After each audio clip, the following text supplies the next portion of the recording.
어찌 보면 인생은 누군가에게 쓸모있는 존재가 되려고 부단히 노력하는 과정일 것입니다. 자신이 쓸모있는 사람이라고 스스로 느끼게 되면 그 인생은 적어도 불행하진 않을 것입니다. 그런데 내가 누구에게 쓸모있는 사람이 되고 싶은지는 사람마다 모두 다릅니다. 그게 누구인지 아는 것만으로도 인생은 조금 편안해질 것입니다. 가령 누군가는 가족들에게 자신의 쓸모를 증명해 보이고 싶을 것입니다. 부모에게 인정받거나 남편 혹은 아내에게 사랑받는 것을 중요하게 생각할 수 있습니다. 자녀에게 많은 시간과 에너지를 투입하면서 자신이 누군가에게 필요한 존재라는 마음을 충족하기도 합니다. 자신이 누구에게 쓸모있는 사람이 되고 싶은지 아는 것이 중요합니다.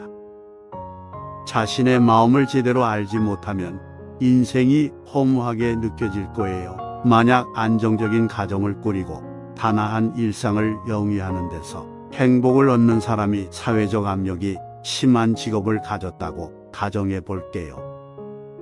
에너지가 분산되기 때문에 행복해지기가 결코 쉽지 않을 거예요. 반대로 밖으로 분출하는 에너지가 강한 사람은 아무리 남편이나 부인에게 사랑받는다 한들 자신의 인정 욕구를 채울 수 없을 겁니다. 문제는 내가 원하는 것과 현실이 다를 때 발생합니다. 결혼하면 뭐하나? 그래봐야 애 낳고 살다가 결국 죽는 것 아닌가? 돈 벌고 큰 집 사면 뭐하나? 결국 죽을 것 아니냐? 우주적 관점에서 보면 지구도 하나의 티끌에 불과한데 그런 티끌 같은 곳에서 사는 게 무슨 의미가 있을까? 이런 생각이 계속 들 겁니다. 그런 의문이 깨달음으로 나아가면 괴로움이 없는 길로 가는 건데 그런 생각이 자꾸 허무하게만 느껴지면 경쟁할 필요도 없네, 결혼할 필요도 없네, 결혼도 안 해도 되네. 결국 죽을 건데 이렇게 가게 될 가능성이 높습니다. 그런 생각을 자꾸 하면 앞길은 자살하는 것밖에 없어요. 결국 종착역은 자살입니다. 살아서 뭐하냐? 죽는 게 낫겠다 하는 결론에 도달하는 고속도로에 지금 올라탄 거예요. 너도 죽고 나도 죽는데 빨리 죽으나 늦게 죽으나 무슨 차이가 있나? 하루살이가 저녁 10시에 죽으나 오후 4시에 죽으나 무슨 차이가 있나? 사람도 나이 40에 죽으나 80에 죽으나 무슨 차이가 있나 말이죠. 그렇게 따지면 나무도 자라서 뭐해요? 어차피 사람이 되어갈 것인데요. 닭이나 소도 살아서 뭐해요? 어차피 사람이 잡아먹을 건데요. 이런 관점에서 세상을 바라보면 이 세상의 만물이 생존할 필요가 없어지는 거예요. 이런 생각은 반생명적 사고방식입니다. 컴퓨터도 병이 들면 백신 치료를 해야 하듯이 이런 생각을 가진 분들은 지금 정신적인 병이 든 거예요. 지금 이런 병이 현대인들에게 전염되다시피 유행을 하고 있습니다. 전 세계에서 한국의 자살률이 가장 높잖아요. 가난하거나 배가 고프거나 학대를 받는 사람들이 많아서 자살률이 높은 게 아니에요. 가난한 나라나 독재 국가의 자살률이 많은 게 아니고 경제적으로 부유한 나라의 자살률이 높습니다. 자살은 대부분 정신적인 병이라고 할 수 있습니다. 사회적으로는 경쟁의 압박이 높아서 자살한다. 너무 빈부격차가 심해서 자살한다. 가정폭력에 의해서 자살한다. 왕따를 시켜서 자살한다. 이렇게 말하는데 이것은 그때 자살을 할 때의 상황을 말하는 겁니다. 상황을 갖고 얘기하면 전부 외부에서 오는 문제인 것 같지만 근본적으로는 왕따를 시킨다고 다 자살하는 것도 아니고 두드려 맞는다고 다 자살하는 것도 아니고 파산한다고 다 자살하는 것도 아니고 이혼을 하거나 연애에 실패한다고 다 자살하는 것도 아닙니다. 슬픔이 확 올라오거나 어떤 허무감이 들 때 차라리 목숨을 끊는 게 더 낫겠다 하고 죽음을 합리화하는 사유체계가 일어나는 겁니다. 그런 사고를 한다는 것 자체가 바로 병이 들었다는 반증입니다. 대부분의 생명은 어떤 악조건에 놓여도 살려고 합니다. 새싹이 막 올라올 때 그 위에 돌을 덮어놓으면 못 이겨서 죽을 때도 있지만 옆으로 빚어서 올라오는 게 생명입니다. 모든 자연은 어떻게든 살려고 해요. 굶어 죽을 상황에 놓이면 훔쳐 먹고라도 살려고 하고 학대를 받아도 살려고 해요. 병인 줄 알고 치료를 받아야 합니다. 뭘 해봤자 아무 의미가 없다는 것을 깨달으면 오히려 사는데 힘이 하나도 안 듭니다. 아이가 공부를 꼴등하면 어때요? 1등 해도 죽고 꼴등을 해도 죽는데요. 아이가 공부를 잘하든 못하든 내버려 두고 나는 나대로 살면 됩니다.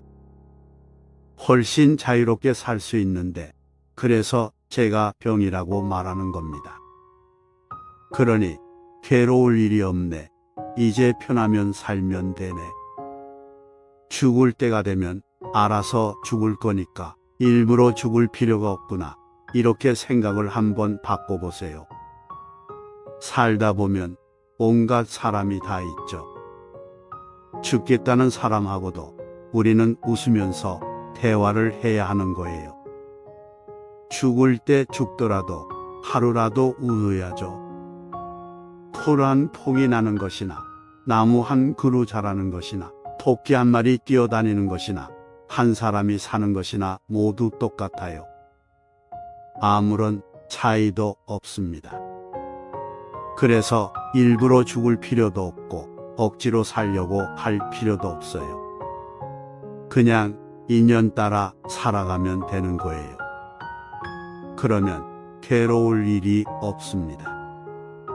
꼭 유명한 배우가 되어야 인생이 살만한가요? 꼭 부자가 되어야 인생이 살만한가요? 인생을 사는 이유를 알아야 된다고 자꾸 생각하는데 사는 데는 이유가 없어요. 그냥 사는 겁니다. 이유가 없는데 이유를 찾기 때문에 결론은 죽음에 이르게 되는 거예요. 이유가 있기 이전에 존재가 먼저입니다. 우리는 이미 살고 있고 그 다음에 생각을 하는 겁니다. 생각을 해서 자기 자신을 죽이는 것은 자연에 역행하는 거예요. 내가 살아있으니까 생각을 할 수 있는 겁니다. 나이가 들어 성인이 되어도 하고 싶은 걸 하는 사람은 거의 없습니다. 걱정하고 불안해하기보다 무엇이 됐든 간에 지금 하고 있는 것이 아닌 다른 걸 해보세요. 그냥 해보세요. 움직이지 않고 바뀌는 건 없습니다. 일단 무엇이든 하는 것이 중요합니다. 집안 정리를 해도 되고 청소를 해도 되며 환기를 시키며 가볍게 스트레칭해도 좋습니다. 이야기 터놓을 만한 사람과 통화를 해도 되고 문자 톡을 해도 좋습니다. 일단 무언가를 합니다. 내가 좋아하는 것을 인터넷에서 찾아보기도 합니다. 영화를 보아도 좋습니다. 영화에 몰입하는 순간 여러 관점에 대해서 간접 체험을 함으로써 인생을 보는 시각이 넓어집니다. 일단 무조건 밖으로 나갑니다. 산책을 합니다. 공기를 마십니다. 자연과 생명의 소중함을 느낍니다. 자전거를 타기도 하며 수영장에서 시간을 길게 잡고 하지 않아도 되니 일단 수영을 하기도 합니다. 내 마음속의 이야기와 의식의 흐름들을 글로 정리해 보시기 바랍니다. 그날 있었던 내 감정과 의식의 흐름, 그리고 그날에 새로 알아낸 것들을 글로써 정리하다 보면 일단은 생산적이고 무언가 했다는 것으로서 플러스 효과를 받고 감정을 정리할 수 있다는 것으로서 충분한 효과를 노릴 수 있습니다. 그리고 자신의 마음을 아는 것이 중요합니다. 그릇의 크기가 다른 것이 아니라 모양이 다른 겁니다. 설령 누가 더 큰 그릇을 가졌다 한들 내 그릇을 가득 채웠을 때 만족감이 높아질 거예요. 물론 자신의 마음을 직시하는 것은 고통을 수반합니다. 세상에서의 역할은 자신의 결핍과 연관되기도 하기 때문입니다. 그럼에도 누구에게 인정받고 사랑받고 싶은지 스스로 잘 아는 사람은 행복해질 수 있을 겁니다. 이제 그릇을 채우는데 에너지를 쏟으세요.